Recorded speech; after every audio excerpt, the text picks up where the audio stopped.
Good afternoon, all. In the previous session, we have seen the FRIIS transmission formula, then some of the basics of antenna field zones, near field and far field. I think these two we covered. And after that, few bits are remaining in this to complete half of the module. We are now discussing about the basic antenna parameters. Okay, under that, the last topic would be the antenna polarization. Okay, you might have studied interference, diffraction and polarization, the properties of waves. Okay, so what is a polarization? Anyone? Don't look at the screen, just whatever comes to your mind by hearing this word polarization. So please tell me, if even if it's wrong, no issues. What is polarization? You might have even heard about these polaroids, polarized glasses, sunglasses you wear. Fancy. Unbreakable, ma'am. Unbreakable. Okay. Any other? So when you come to this word polarized glasses, unbreakable. Okay. But it is not actually.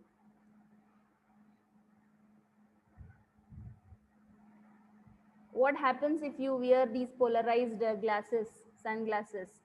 The sun glare, it will not hit into your eyes. So the wave get polarized there. That is the phenomenon occurring inside that.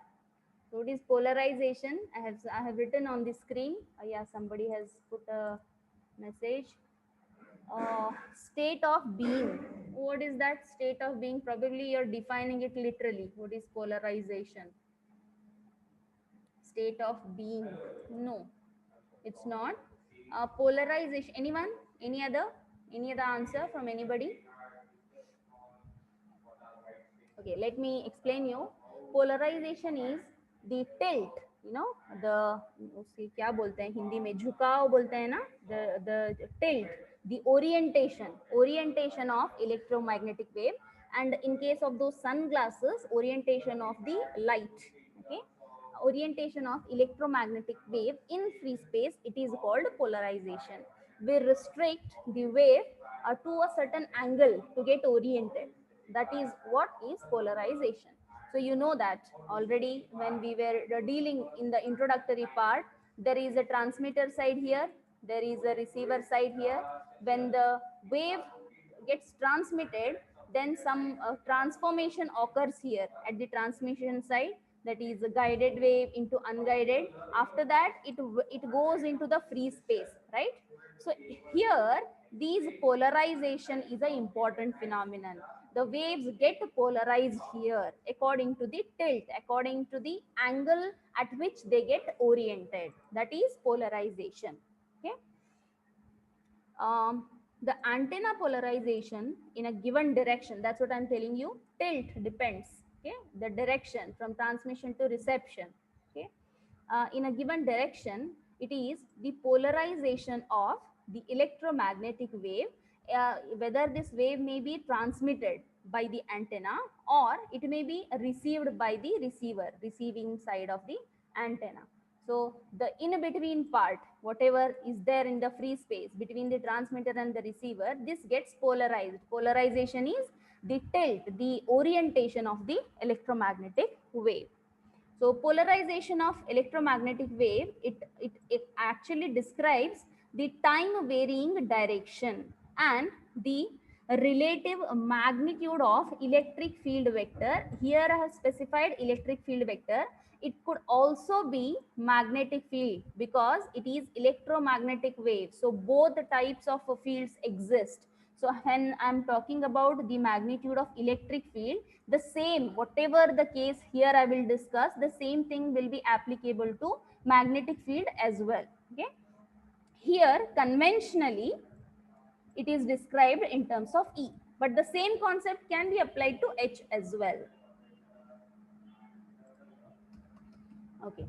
Time varying behavior of this electric field strength, that is capital E vector, at some fixed point in the space, it is polarization. That's what orientation. You can see this very clearly in case of this figures. If you take this as example, if you see this wave is changing, you know, it is with changing with respect to time, the amplitude is changing in y direction, hence it is ey wave. Okay, similarly if you just check this, this is a wave whose amplitude is changing with respect to time. It is in x direction, it is ex wave, so it is ey wave and this is ex wave. Okay, and suppose that in x direction whatever the wave is propagating, I'm talking about e here, the same is applicable to h also. And if e1 is the amplitude of this wave and in y direction ey, e2 is its amplitude, delta is the phase difference between these two. If I can draw these two signals together, how it looks like, em wave in both the directions, one is like this,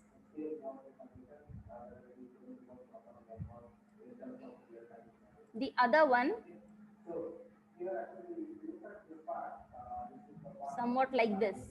Okay, this overlap should not be there, it's a bit difficult to draw. So this is your x direction, this is your this is your y direction as per this figure.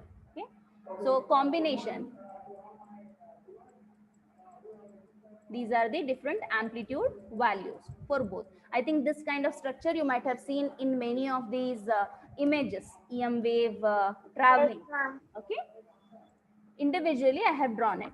So if I assume E1 and E2 as the amplitudes of wave in x and y direction, delta is the phase difference between these two fields, then I can write this Ex like this. Sorry, I can write this Ex like this, E sine omega t or E cos omega t, either sine or cos. Sine of omega t minus kz in general. Z is the wave is traveling in z direction, that's why it is kz. K, what is k? Actually it is sometimes taken as beta. This you will be studying in as a propagation constant and all in the microwave part. Okay,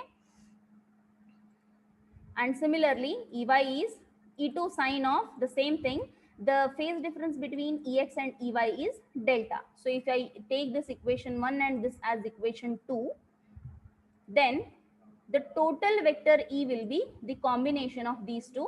This is in x direction, so I have taken unit vector x cap, or you can take like this, ax cap, both are same.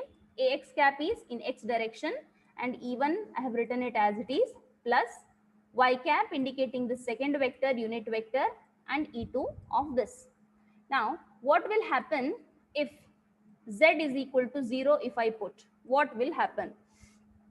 Z is equal to 0, the equation changes to Ex is equal to E1 sine omega t, check, and Ey is equal to E2 sine omega t plus delta.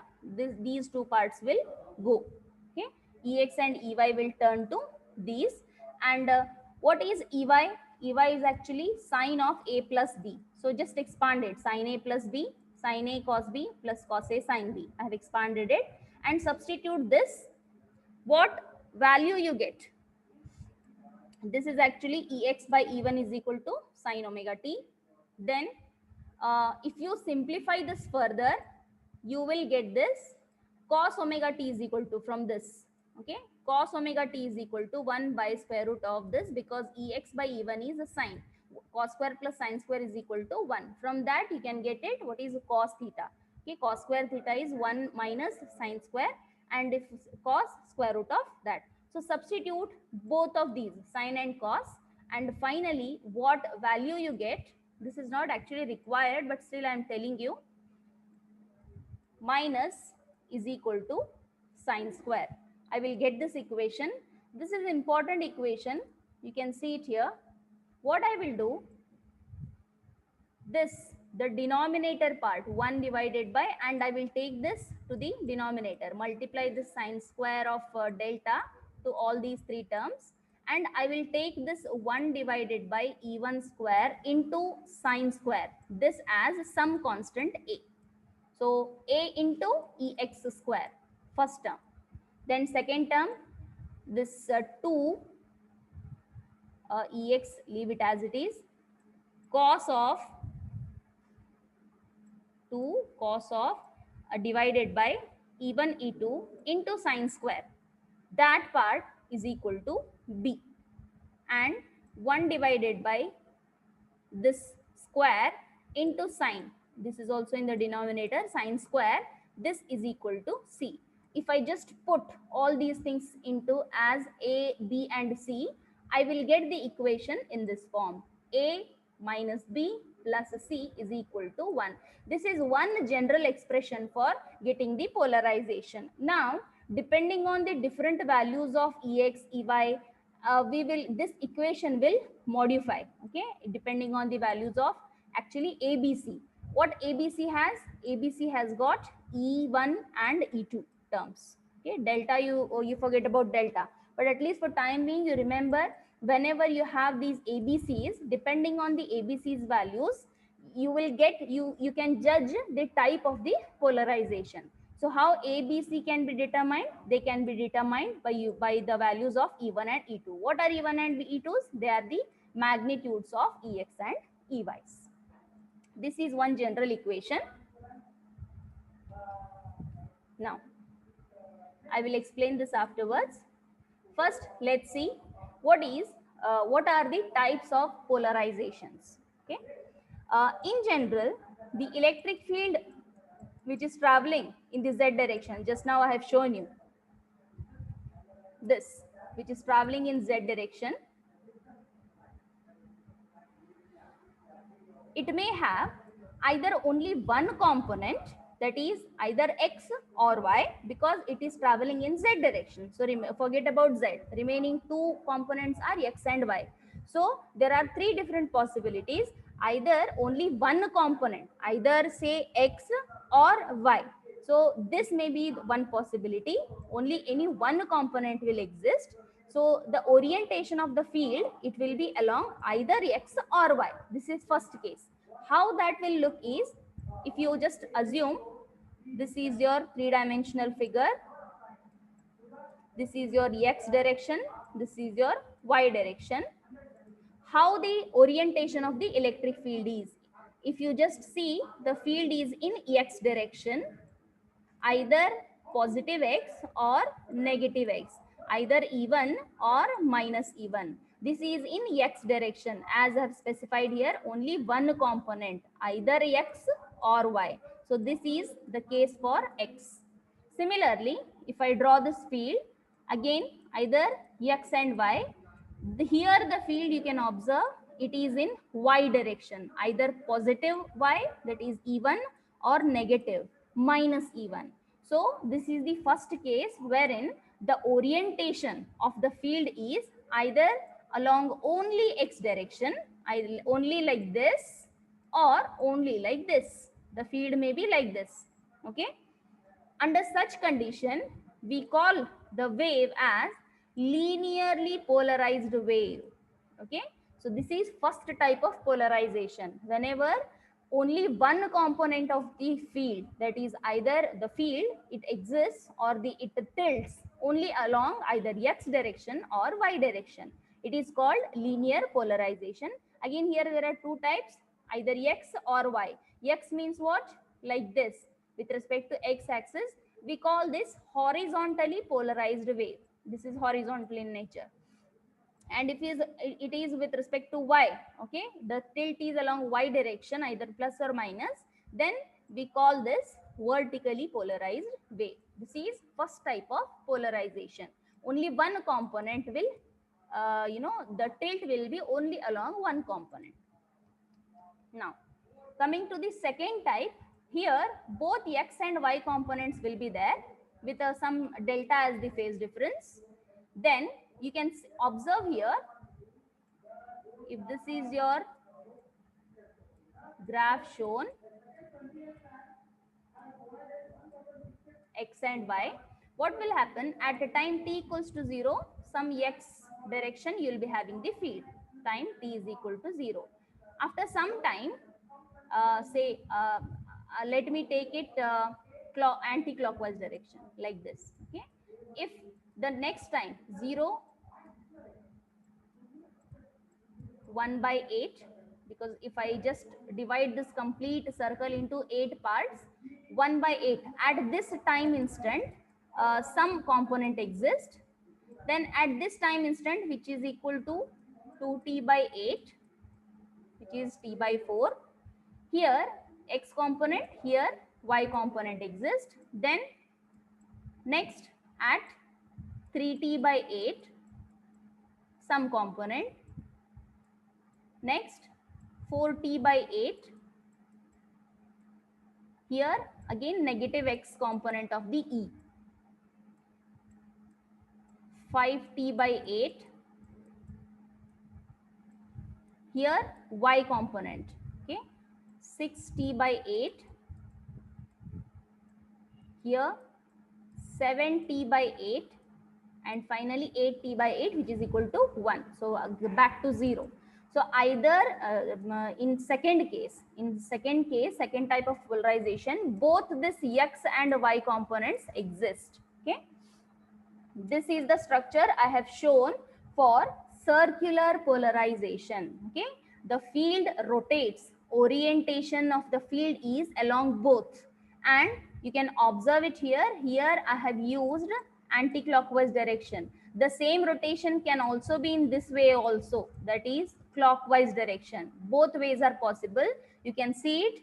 I have drawn both anti-clockwise and clockwise direction. Only the according to that times will be changed.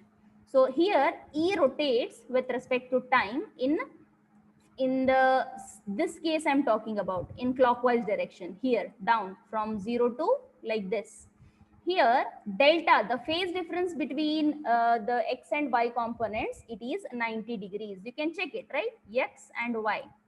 Okay, this is y, this is x. So the phase difference between both components is 90 degrees.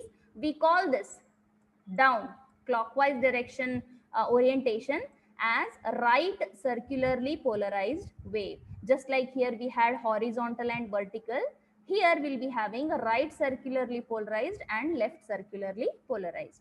And if I take this anti-clockwise direction, delta value, check the delta value, positive. Okay, 90 degrees. Anti-clockwise direction, the delta value is 90 degrees plus 90. It is called left circularly polarized wave. And remember, for circular polarization, E1 is equal to E2. This I can show you here. What equation I have got it here. Here, if I just substitute E1 is equal to E2, okay, if you just simplify it, no need to simplify, it can be shown that this equation reduces to something like this. Okay, I'm just for your information telling you. Okay, what is this actually? This is, if you remember, you might have studied this in what? Mathematics. A square plus b square equal to 1 or r. It is actually the equation for circle. Do you remember? It is the equation Yes, ma'am. for circle. Yeah. So hence, whatever we have done here, it is correct, because finally we are getting the equation for circle. Okay, no need to reduce it and check it. Just it is shown that, okay, with all the values and taking the delta value, if you do it, you will arrive at that circle equation. This is about the second type of polarization, that is circular polarization. Then coming to the third one, it is called elliptical polarization, wherein the tilt is both x and y components will exist, no doubt, with some phase difference delta. However, the difference between the circular and elliptical is here both are equal, here they are not equal. Okay, that is the change. So here also you can have this anti-clockwise and clockwise, different times are there. The orientation of the field is in all directions like this. E rotates with respect to time, but the magnitude is different. E1 is not equal to E2. And it can be shown that for this equation, If you substitute, if you randomly take the values of E1 and E2 which are not equal to each other, and if you just take some delta value and if you solve this, you will get the equation something like this.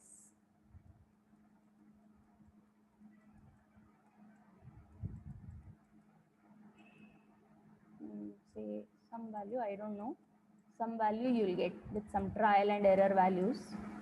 What is this equation for? Anybody? Parabola?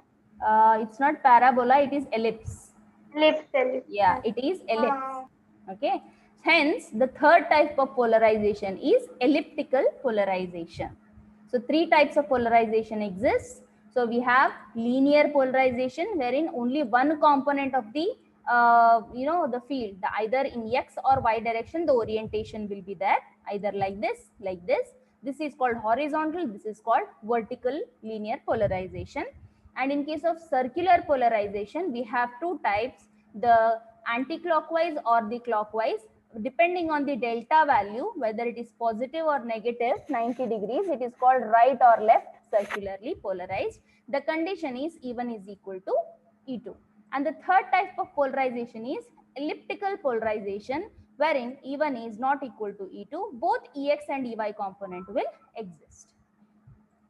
This is about the types of polarization. Now coming to this figure, some polarization ellipse, I have drawn it here. It is a general thing, okay? Some general figure I have drawn, x and y. The orientation of the field is somewhere like this, okay? It is not perfectly circle, it is looking like ellipse, okay? For the ellipse, if this is the field E, this is the tilt, the angle at which your wave is tilted, bent, that is tilt. We call, I'll just show you, there are two axes here, if you can see, okay? This is called minor axis, this is major axis. Probably in ellipse you might have studied the structure of the ellipse, okay? As this is x, the component of the field is in x direction, like this, Ex, resolution of vectors, Ey, and this is your resultant field E, okay? With this polarization ellipse structure, the line segment OA, this part, sorry, the line segment OA, it is a semi-major axis, this one, half of this and half of this, half, semi-major axis, and OB, this part, it is semi-minor axis, and the tilt, this toe represents the tilt angle of the ellipse. Now, the axial ratio is given by the ratio of major axis by minor axis, OA by OB, and the practical values of this is in between 1 to infinity. This is the general polarization ellipse, when your field is tilted at some angle to. This is about the polarization. We started with what is polarization. We have taken this under consideration, considering only electric field. The same concept can be applicable to magnetic field as well. Then, with the general terms considered, we have got some equation number 3. This equation can be reduced according to the type of the polarization. There are 3 types of polarizations: linear, circular, and elliptical, depending upon which component of the field will exist.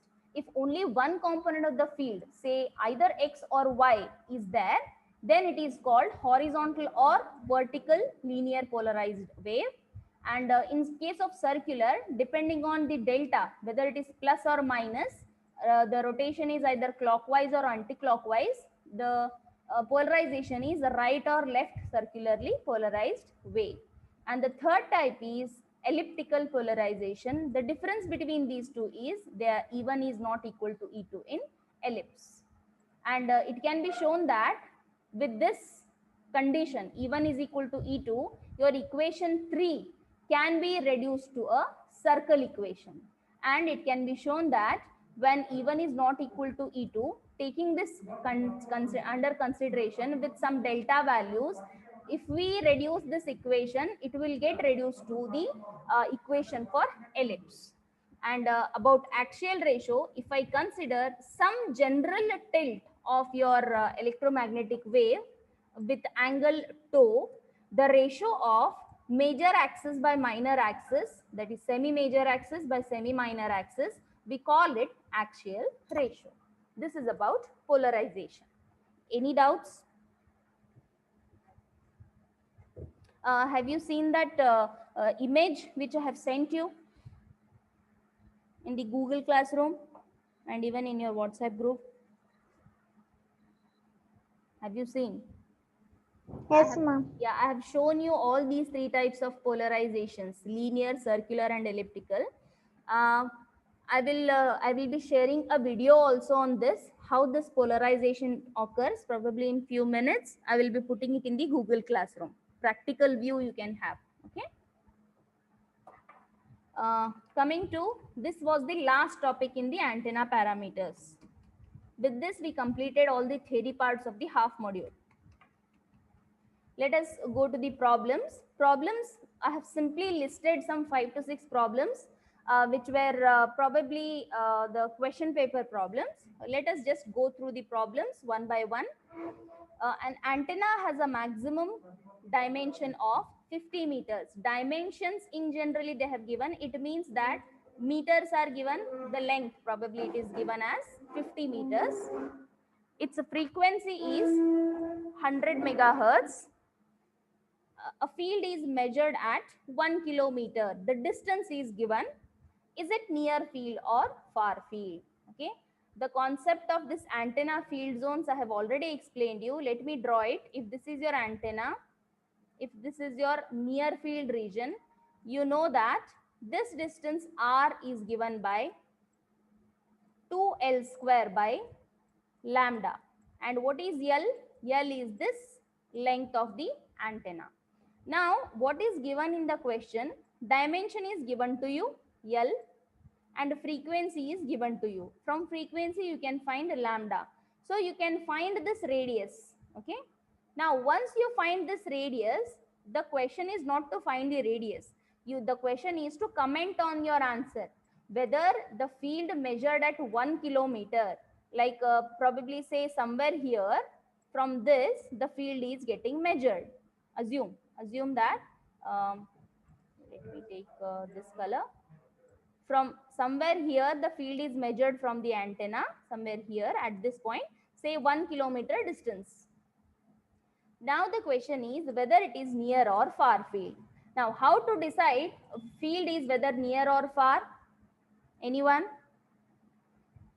What is the range to decide whether the field is near field or far field?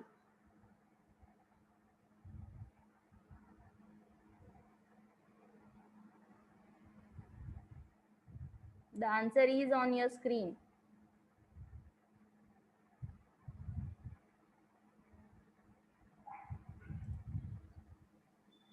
1.67. No, I'm not asking you the answer of R. I am asking you, how will you decide whether the field is near or far? How will you decide?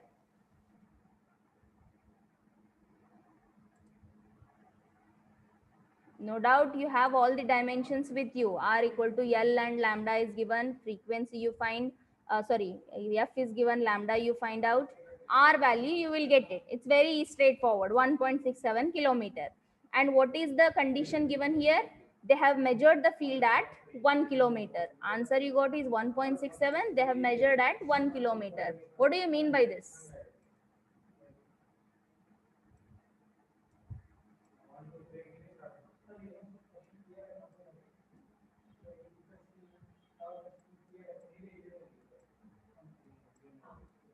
What is R value you got? 1.67 kilometers. Okay. And it is given in the question that field is measured at 1 kilometer. Means probably somewhere here, say here. Okay. 1 kilometer. Okay. So how will you decide? whether it is near field or far field. Field is measured here. We know that this is the near field region because our distance is 1.67 and 1 kilometer falls within that, right? 1 kilometre जो distance है वो 1.67 से कम है, right? उसके अंदर fall होता है वो. If I tell that we are now here in the college and say the Gandhi Chowk, it is this, till that distance is say 1 kilometer. And if I'm measuring some distance or some field at say 0.5 kilometer distance, whether I'm inside this range of Gandhi Chowk or outside, obviously I'm inside, right? Because 0.5 kilometers is less than the 1 kilometer. Because of that, 1.67 is the radius of this near field, and once it crosses this, it will become far field. Okay, a minimum that boundary is there, that boundary's radius is 1.67. And field कहाँ पे major हो रहा है? 1 kilometre पे major हो रहा है. सो 1 kilometre तो 1.67 से कम आता है. So it is somewhere falling inside this circle. Hence, it is near field region. It is not the far field. Because the distance at which in the question it is given, it is measured at 1 kilometer. However, we got R as 1.67. So 1 kilometer 1.67 kilometer के अंदर आता है. Hence, it is near field.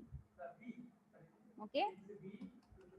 Now coming to the second, find the effective aperture of isotropic antenna given directivity and AEM for short dipole. They have given you AEM and directivity. We have the relation between directivity and sorry, not this. Okay. Since there are two antennas involved here, one is short dipole, one is isotropic antenna, we should have the ratio kind of things here. Okay, you might have solved few problems in physics of similar kind where two things comparatively we take the ratio and solve the problems. Okay, hopefully probably for a CET purpose you might have done these kind of problems. If for a short dipole, they have given two parameters, D and AEM. Okay, directivity is how much? 3 by 8 pi lambda square, and AEM is 1.5. However, remember, isotropic, it's an ideal hypothetical antenna with the efficiency 100% and directivity equals to 1. So indirectly they have given you the directivity of isotropic antenna. So one more parameter is that it is asked effective aperture of that isotropic antenna. So just take the ratio. You know the relationship between AEM and D. They are directly related. We have some other terms also, I guess, here, some 4 pi and all. No need, because in both ratios they'll get cancelled. We are interested in their relationship. They are directly proportional to each other. So take the ratio either AEM 1 by 2 or 2 by 1. It doesn't make a difference. Try to find the value. This is about the second problem. Coming to the third problem, AEM of the antenna is given here. Then frequency is given to you. Calculate the directivity. We have the relationship between AEM and D. We have derived this. D equals to 4 pi by lambda square into AEM. What all is given to you? AEM, then lambda. Frequency is given to you. Find the lambda, and D. D you can calculate. The calculations part you can do it. I'll share the slides. A small dipole carrying a uniform RMS current 10 amperes is having the field zone at a distance of r meters in a direction making an angle of theta with the conductor. And E they have given you 200 pi divided by r sine theta. Find the total radiated power. This kind of problem we have already solved in case of that homework I had given you, taking the sine square and sine cube. Okay, sine cube and the sine square. During that we have already solved it. Okay, let's go through it. Given is E equals to 200 pi divided by r sine theta. We have this power density expression P equals to E cross H, and As E is given to you, let us try to represent P in terms of E square. Okay, E square by 120 pi. Then what is the total radiated power? W is equal to W is equal to P into dA. This is from the power density definition. Power density is what? The power radiated per unit area. Okay, so which is equal to P. So for overall, we should go for integration. And if no range is given for phi and theta, take 0 to pi, 0 to 2 pi. It is constant. If specific values are given, you consider that. Then what is P? P is E square by 120 pi. So substitute that, E square by 120 pi. And what is dA? From the spherical coordinate system, try to remember we had taken this figure in the initial classes like this. We had tried to solve a strip here with some area. That area was considered dA, and this dA expression we have already solved.